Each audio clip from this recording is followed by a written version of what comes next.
السلام عليكم.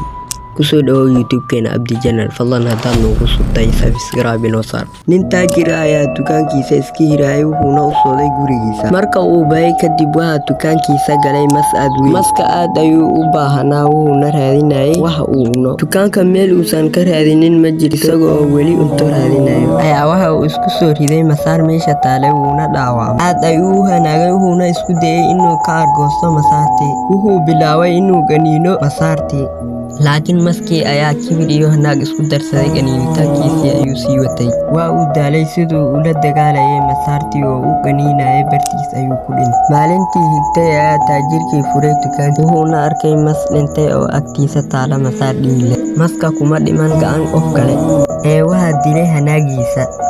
marka qaar markaan hanaagno waxaan isku dayaynaa inaan dhaawacno dadka kale, laakiin muddo kadib waxaan ogaanaynaa inaan nafteena aan dhaawici jirnay. hanaag kasta waxaa ka dambeeya hanuun aad u weyn. haddii qof qalad kaa galo, gadaal u laabo, kana fikir inuu daahilo jawaabtaada. qasab maaha inaan ka argoosano qof walba oo qalad naga galay. codowga ugu weyn waa hanaaga. isku day inaad xakamayso hanaagaaga. hanaagu wax ma haliyo waxna ma dhiso, inuu wax dume mooye. xakamaynta hanaaga, sababtoo ah waxaa wax yar u jira khatartaada. hal daqiiqo oo hanaagay waxaad ka saaraysaa 60 ilbiriqsi oo farxad ah.